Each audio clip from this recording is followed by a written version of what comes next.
Hi friends, welcome to Shamees kitchen. എല്ലാവർക്കും സുഖമാണല്ലോ. ഇന്നത്തെ നമ്മുടെ സ്പെഷ്യൽ എന്ന് പറയുന്നത് ചപ്പാത്തി, ദോശ, അപ്പത്തിൻ്റെ കൂടെയൊക്കെ നല്ല സൂപ്പർ കോമ്പിനേഷനായിട്ട് നമുക്ക് എടുക്കാൻ പറ്റുന്ന നല്ലൊരു ഉള്ളി മസാലയുടെ റെസിപ്പിയാണ്. അപ്പോൾ ഈ വീഡിയോ ഇഷ്ടമായാൽ ഇതൊന്ന് ലൈക്ക് ചെയ്യാനും കൂടെ തന്നെ സബ്സ്ക്രൈബ് ചെയ്യാനും ആ തൊട്ടടുത്ത് കാണുന്ന ബെല്ലൈക്കൻ്റെ ഓള് മറക്കാതെ കൂടെ ഒന്ന് പ്രസ് ചെയ്തേക്കണേ. എന്നാൽ ശരി, എന്തെങ്ങനെയാണ് തയ്യാറാക്കുന്നത് വേഗം ഒന്ന് കണ്ടു നോക്കാം. നമ്മുടെ ഉള്ളി മസാല തയ്യാറാക്കി എടുക്കാനായിട്ട് ആദ്യം നമുക്ക് വേണ്ടത് ഒരു കടായി ഞാൻ അടുപ്പത്തേക്ക് വെച്ചിട്ടുണ്ട്. അതൊന്ന് ചൂടായി വരുമ്പോഴത്തേക്കും ഇതിലേക്ക് നമുക്കൊരു അല്പം വെളിച്ചെണ്ണ ചേർത്ത് കൊടുക്കാം. എണ്ണ ചെറുതായിട്ടൊന്ന് ചൂടായി തുടങ്ങുമ്പോൾ പിന്നെ നമുക്കിതിലേക്ക് വേണ്ടത് സവാളയാണ്. മീഡിയം സൈസ് സവാളയിൽ 3 സവാള അത്യാവശ്യം വലിയ പീസാക്കിയിട്ടൊന്ന് അരിഞ്ഞു വെച്ചിരിക്കുകയാണ്. അതിങ്ങനെ ചേർക്കാം. സവാള അരിയുമ്പോൾ പ്രത്യേകം ശ്രദ്ധിക്കേണ്ടത് ഒരുപാട് തീരെ ചെറിയ പീസായിട്ട് അരിയേണ്ട ആവശ്യമില്ല. ഇച്ചിരി വലിയ കഷ്ണങ്ങളായിട്ട് തന്നെ അരിഞ്ഞെടുക്കാവുന്നതാണ്. അത്യാവശ്യം വലിയ സവാളയാണെന്നുണ്ടെങ്കിൽ മാത്രം ഒരു 4-5 സൈസിൽ നമുക്കൊന്ന് കട്ട് ചെയ്തെടുക്കാം. നമ്മുടെ ഈ സവാളയുടെ കളറൊന്നും മാറണം എന്നുള്ള ആവശ്യമില്ല. ഒരു പകുതി അളവിൽ മാത്രം ഒന്ന് വെന്ത് കിട്ടിയാൽ മതിയാവും. നമ്മുടെ ഈ സവാള ചേർത്ത് ഒരല്പ സമയം ഒന്ന് വഴറ്റി കൊടുത്തപ്പോഴത്തേക്കും നമ്മുടെ ഈ സവാളയുടെ കളറൊക്കെ ഒന്ന് മാറി തുടങ്ങിയിട്ടുണ്ട്. ഒരുപാട് മാറി തുടങ്ങിയിട്ടില്ല. പകുതി അളവിൽ സവാള എല്ലാം നല്ലതുപോലെ വെന്ത് കുഴഞ്ഞിട്ടുണ്ട്. ഇതുപോലെ ഇങ്ങനെ ഇതളുകളായിട്ടെല്ലാം മാറിയിട്ടുണ്ട് കേട്ടോ. അപ്പോൾ നമ്മൾ ഫസ്റ്റിലെ സവാള ചേർക്കുമ്പോൾ ഒന്നുകിൽ കൈവച്ചിട്ടെല്ലാം ഇതളുകളാക്കി മാറ്റിയിട്ട് ചേർക്കാം. അല്ലാന്നുണ്ടെങ്കിൽ എണ്ണയിലിട്ടൊന്ന് വഴറ്റിയെടുക്കുമ്പോൾ തന്നെ അതെല്ലാം ഇതളുകളായിട്ട് മാറിക്കോളും. അപ്പോൾ ഇത്രയും ആയിക്കഴിഞ്ഞാൽ ഇനി നമുക്കിതെല്ലാം ഒരു പ്ലേറ്റിലേക്ക് ഒന്ന് മാറ്റാവുന്നതാണ്. ഇനി ഒരുപാട് സമയത്ത് വഴറ്റേണ്ട ആവശ്യമില്ല. ഇനി വീണ്ടും അതേ കടായിലേക്ക് തന്നെ 1 ടേബിൾ സ്പൂൺ അളവിൽ വെളിച്ചെണ്ണ കൂടി ചേർക്കാം. കൂടെ 1/2 ടീസ്പൂൺ അളവിൽ മുഴുവൻ ചെറിയ ജീരകം കൂടി, 4 വെളുത്തുള്ളി അല്ലിയും ചെറിയൊരു പീസ് അളവിൽ ഇഞ്ചിയും കൂടി ഒന്ന് ചതച്ചെടുത്തിട്ടുണ്ട്. അതും കൂടി ചേർക്കാവുന്നതാണ്. ഇതിന് പകരം ഇഞ്ചി വെളുത്തുള്ളി പേസ്റ്റ് ആണെന്നുണ്ടെങ്കിൽ അത് 1 ടീസ്പൂൺ അളവിൽ ചേർക്കാവുന്നതാണ് കേട്ടോ. എന്നിട്ട് നല്ല രീതിക്ക് തന്നെ ഒന്ന് വഴറ്റി കൊടുക്കാം. നമ്മുടെ ഇഞ്ചി വെളുത്തുള്ളിയുടെയൊക്കെ ഒരു പച്ചമണം മാറുന്നവരെ മാത്രം ലൈറ്റായിട്ട് ഇതുപോലെ ഒന്ന് വഴറ്റി കഴിഞ്ഞാൽ പിന്നെ ഇതിലേക്ക് വേണ്ടത് മീഡിയം സൈസ് തക്കാളിയിൽ 2 തക്കാളി നല്ലതുപോലെ സ്മൂത്തായിട്ടൊന്ന് അരച്ചെടുത്തിട്ടുണ്ട്. ആ തക്കാളി പേസ്റ്റ് ഇതിലേക്ക് ചേർക്കാവുന്നതാണ്. തക്കാളി പേസ്റ്റ് ചേർത്തിട്ട് നല്ല രീതിക്ക് എല്ലാം കൂടി ഒന്ന് വഴറ്റി കൊടുക്കാം. ഇത് നല്ലതുപോലെ ഒന്ന് തിളച്ച് വരട്ടെ. ഒരു 30 സെക്കൻഡ് കൊണ്ട് തന്നെ നല്ല രീതിക്ക് ഇതൊന്ന് തിളച്ച് തുടങ്ങിയിട്ടുണ്ട്. ഇതുപോലെ തിളച്ച് തുടങ്ങുമ്പോഴത്തേക്കും ഇതിലേക്ക് നമുക്ക് മസാലകൾ ചേർക്കാവുന്നതാണ്. 1 ടീസ്പൂൺ നിറയെ മുളക് പൊടി ചേർക്കാം.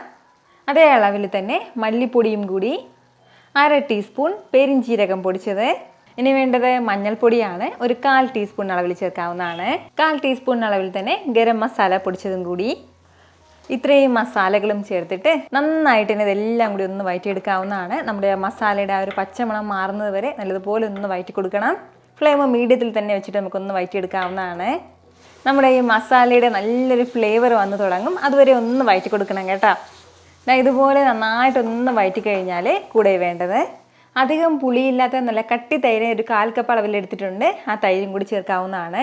തൈരും ചേർത്തിട്ട് നല്ല രീതിക്ക് എല്ലാം കൂടി ഒന്ന് ഇളക്കി യോജിപ്പിച്ച് കൊടുക്കാം. തൈര് ചേർക്കുന്ന സമയത്ത് ഫ്ലെയിം നന്നായിട്ട് ഒന്ന് കുറച്ച് വെക്കാവുന്നതാണ്. ഇതുപോലെ നന്നായിട്ട് ഇതൊന്ന് യോജിപ്പിച്ചെടുത്തു കഴിഞ്ഞാൽ ഇനി നമുക്കിതിലേക്ക് ആവശ്യത്തിനുള്ള വെള്ളം വെക്കാവുന്നതാണ്. 1/2 കപ്പ് അളവിലാണ് ഞാനിപ്പോൾ ഇതിലേക്ക് വെള്ളം ചേർത്ത് കൊടുക്കുന്നത്. കൂടെ തന്നെ ആവശ്യത്തിനുള്ള ഉപ്പും ചേർത്തിട്ട് എല്ലാം നന്നായിട്ടൊന്ന് മിക്സ് ചെയ്ത് കൊടുക്കാം. ഇനി ഇത് നന്നായിട്ട് തന്നെ ഒന്ന് തിളച്ച് വരട്ടെ. ഞാൻ ഇതിപ്പോൾ നല്ല രീതിക്ക് തന്നെ ഒന്ന് തിളച്ച് തുടങ്ങിയിട്ടുണ്ട്. ഇതുപോലെ തിളച്ച് തുടങ്ങുമ്പോഴത്തേക്കും നമ്മൾ വഴറ്റി മാറ്റി വെച്ചിരുന്ന നമ്മുടെ സവാള ഇതിലേക്ക് ചേർക്കാവുന്നതാണ്. സവാളയും ചേർത്തിട്ട് എല്ലാം കൂടി ഇതുപോലെ ഒന്ന് മിക്സ് ചെയ്ത് കൊടുക്കണം. നന്നായിട്ട് ഇതുപോലെ ഒന്ന് മിക്സ് ചെയ്ത് യോജിപ്പിച്ച് കൊടുത്തിട്ട് ഇനി നമുക്ക് വേണ്ട എന്താണെന്ന് വെച്ചാൽ ഇതൊന്ന് മീഡിയം ഫ്ലെയിമിൽ വെച്ചിട്ട് നല്ലതുപോലെ ഒന്ന് അടച്ച് വെച്ച് വേവിച്ചെടുക്കണം. ഒരു 5 മുതൽ 6 മിനിറ്റ് വരെ മീഡിയം ഫ്ലെയിമിൽ ഇങ്ങനെ വെച്ചിരിക്കാവുന്നതാണ്. അപ്പോഴത്തേക്കും നമ്മുടെ ഈ ഗ്രേവിയെല്ലാം ഏകദേശം ഒന്ന് വറ്റി കിട്ടും. അത്രയും സമയം വരെ നമുക്കൊന്ന് അടച്ച് വെക്കാം. ഞാൻ ഇതിപ്പോൾ ഇങ്ങനെ ഒന്ന് തിളയ്ക്കാൻ തുടങ്ങിയിട്ട് ഏകദേശം ഒരു 5 മിനിറ്റോളം കഴിഞ്ഞിട്ടുണ്ട്. അത്രയും സമയം കൊണ്ട് തന്നെ നല്ല പെർഫെക്റ്റ് ആയിട്ട് നമ്മുടെ ഉള്ളി മസാല ഇവിടെ റെഡി ആയിട്ടുണ്ട് കേട്ടോ. ഇനി ഇതിലേക്ക് ഒരു അല്പം മല്ലിയില ലാസ്റ്റിൽ ചേർക്കാവുന്നതാണ്. കൂടെ തന്നെ ഒരു 2 പിഞ്ച് അളവിൽ മാത്രം പഞ്ചസാരയും കൂടി. നമ്മൾ ഈ പഞ്ചസാര ചേർക്കുമ്പോഴത്തേക്കും ഈ പുളിയും എരിവൊക്കെ നന്നായിട്ടൊന്ന് ബാലൻസ് ചെയ്യും. ഇനി ഇത് നല്ല രീതിക്ക് തന്നെ എല്ലാം കൂടി ഒന്ന് ഇളക്കി യോജിപ്പിച്ച് കൊടുക്കണം. എന്നിട്ട് നല്ല സൂപ്പറായിട്ട് നമുക്കിതൊന്ന് സെർവ് ചെയ്യാവുന്നതാണ്. നിങ്ങൾക്കിത് കാണുമ്പോൾ തന്നെ അറിയാമായിരിക്കുമല്ലോ എന്തുമാത്രം ടേസ്റ്റി ആയിട്ടുള്ളൊരു ഉള്ളി മസാലയാണെന്ന്. ചപ്പാത്തിയുടെ കൂടെ, അതുപോലെ ദോശയുടെ, അപ്പത്തിൻ്റെ, പുട്ടിൻ്റെ കൂടെ, എന്തിൻ്റെ കൂടെ വേണമെങ്കിലും സൂപ്പർ കോമ്പിനേഷനാണ്. ഉറപ്പായിട്ടും ഇതുവരെ ഇതുപോലെ ഒരു ഉള്ളി മസാല ട്രൈ ചെയ്തിട്ടില്ലാത്തൊരു മസ്റ്റായിട്ടൊന്ന് ട്രൈ ചെയ്ത് നോക്കണം. എന്നിട്ട് നിങ്ങളുടെ ഫീഡ്ബാക്ക് കൂടി എനിക്കൊന്ന് മറക്കാതെ അറിയിച്ചേക്കണം. കാരണം നിങ്ങളുടെ ഫീഡ്ബാക്ക് കാണുമ്പോഴായിരിക്കും അത് മറ്റുള്ളവർക്കും തയ്യാറാക്കി നോക്കണം എന്നുള്ളൊരു പ്രചോദനം ഉണ്ടാവുന്നത്. എത്ര എളുപ്പത്തിലും രുചികരമായിട്ടാണല്ലേ നമ്മൾ തയ്യാറാക്കി എടുത്തിട്ടുള്ളത്. അപ്പൊ ഇത് ഇഷ്ടമായാൽ ഇതൊന്ന് ലൈക്ക് ചെയ്യാനും കൂടെ തന്നെ നിങ്ങളുടെ ഫ്രണ്ട്സിനും ഫാമിലിക്കും എല്ലാവർക്കും ഇതൊന്ന് ഷെയർ കൂടി ചെയ്ത് കൊടുത്തേക്കണം.